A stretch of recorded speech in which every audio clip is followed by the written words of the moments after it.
¿Qué tal? ¿Cómo están? Buenas noches. Bienvenidos al Bote Pronto de este lunes 26 de febrero. Después de una semana un poco intensa, sobre todo en las mañanas, diría yo, aunque el resto de los días fue lo que fue. Una nota del New York Times desató, y hay que decirlo, la ira del señor presidente, lo cual ha desatado otras consecuencias por un acto de la presidencia, es decir, haber puesto el teléfono de la corresponsal de la jefa de la oficina del New York Times en México, de Natalie Kritoev, a la cual le mando un abrazo desde aquí. Y de ahí se desató teléfonos de políticos, tal, y todas las mañanas, incluida hoy todavía la ira del presidente contra el New York Times, eh, y recuerda lo de ProPublica, en fin. ¿Por qué está tan enojado Ibabel? Rafa, ¿te parece bien, Rafael Pérez Gay y Ibabel Arroyo? ¿Te parece bien que Ibabel nos explique por qué está tan enojado el presidente? Siempre Sin estoy de acuerdo en que Ibabel nos diga por qué está enojado el Porque presidente. la verdad, la nota del New York Times decía pues, que había habido una investigación, pero que no valía mucho, que ya se había cerrado, etcétera. ¿Por qué, Ibabel? Ibabel, condúcenos a la verdad. Qué tramposos son de verdad, ¿eh?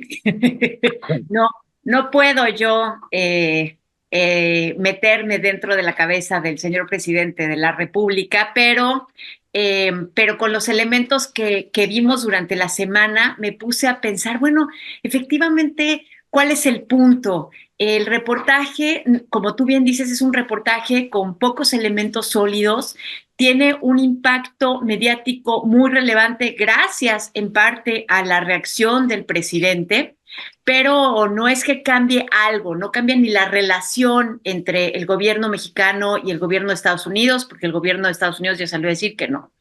Entonces, está el reportaje que genera este impacto que yo le veo, que le veo poca importancia incluso al contenido. Luego está todo este marasmo de publicación de celulares, empezando con el celular de la periodista, que me parece grave, pero que tampoco me parece que tenga un impacto más allá del escenario de los reflectores en este momento. O sea, sí creo que es relevante que cuidemos la privacidad de los periodistas en un contexto difícil.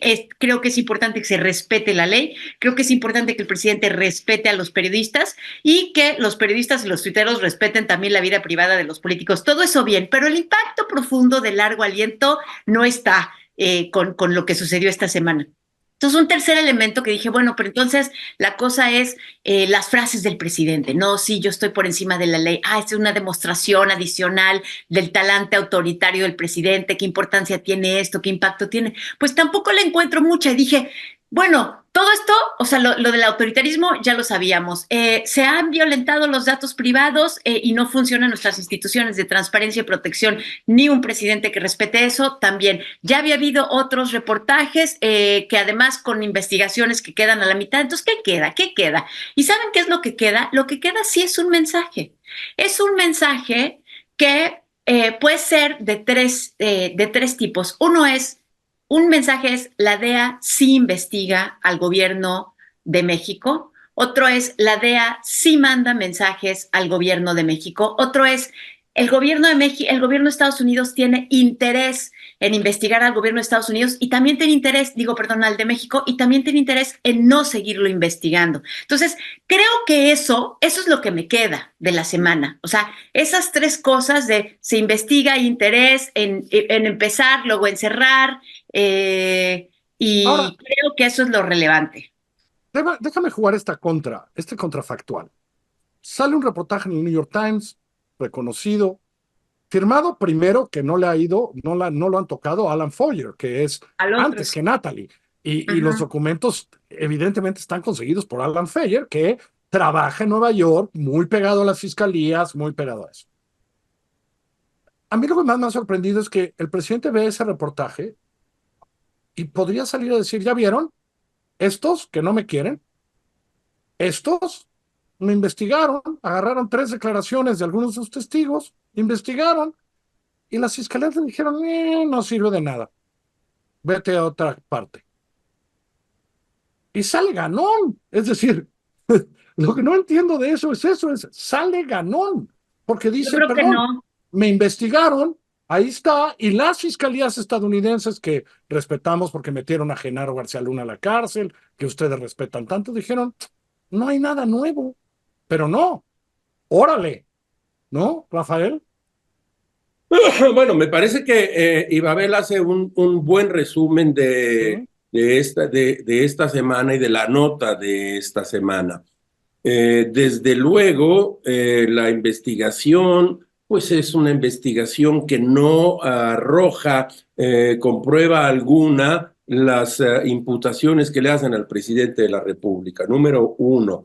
Aunque también es importante decir que si hay o hubo una investigación en curso. No creo que sea el único presidente de México que haya sido investigado por estas instituciones de seguridad o policíacas o como las quieran ustedes llamar de Estados Unidos. Sí es el único presidente que ha reaccionado con una absoluta, en un absoluto acto histérico de histeria política y de manejo en el cual él afirma que ese pasquín inmundo, ni más ni menos que el New York Times, está contra él y que es una injerencia. Eso sí, es el único presidente que ha respondido de este modo y no es para nosotros ya hoy una sorpresa que el presidente reaccione de este modo. Número uno. Número dos, estoy abundando, tratando de buscarle una arista a lo que ha dicho ya Ibabel.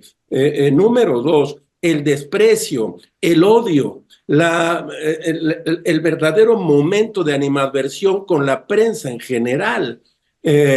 No solo ya lo habíamos vivido en México, ahora el New York Times resulta ser un medio conservador que quiere estar en su contra por el simple hecho de que ha publicado un reportaje, pues yo diría que bastante endeble, pero a él le parece que eso es un acto de agresión a su gobierno.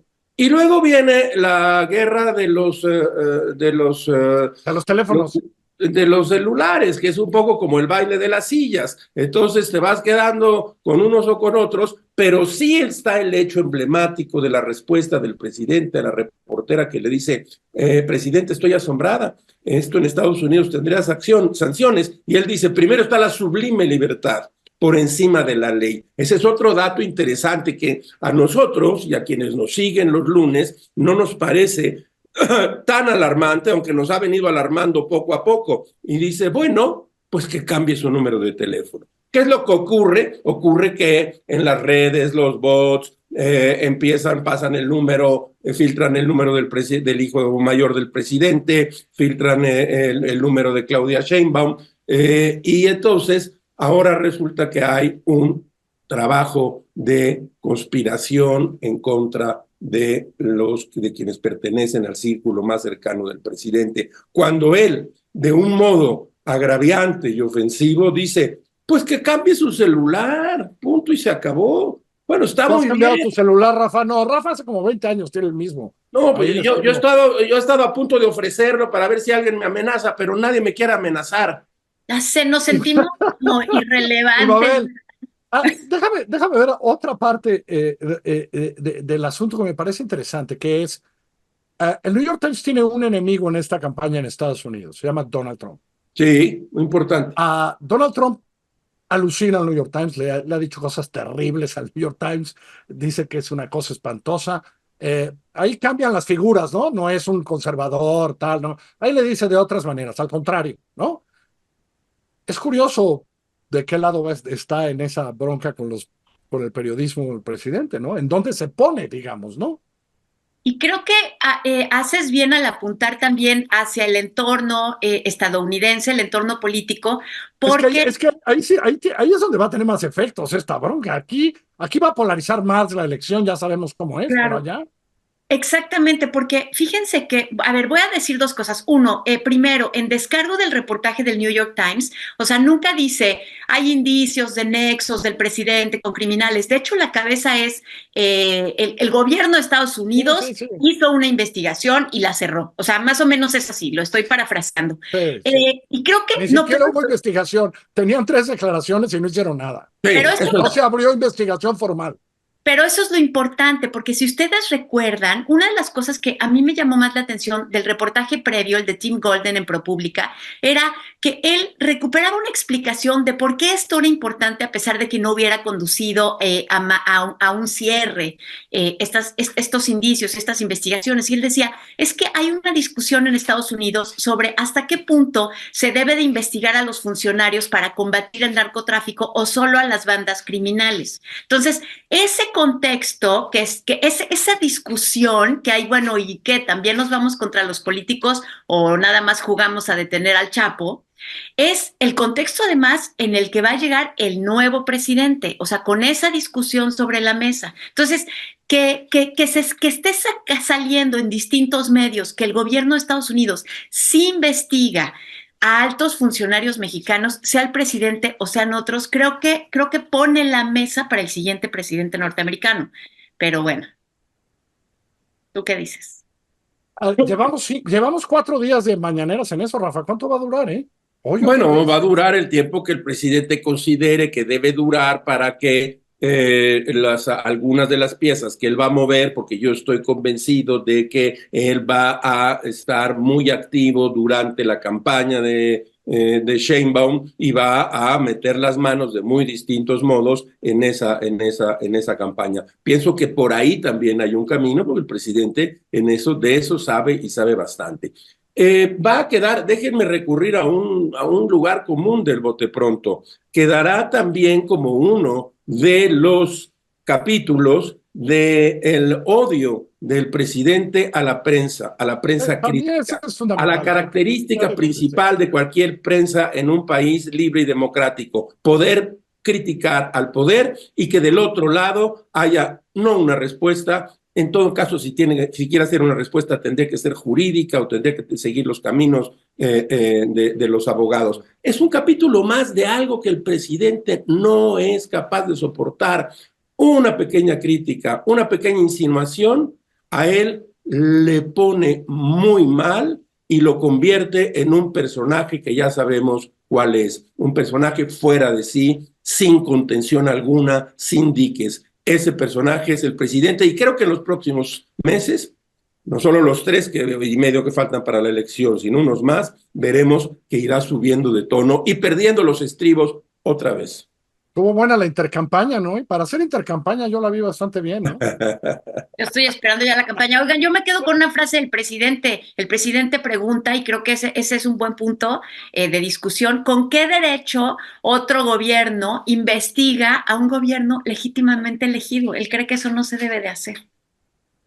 Creo que por ahí hay algo de discusión. Gracias, Rafa. Gracias, Ibabel. Muy buenas noches. Hasta luego, buenas noches.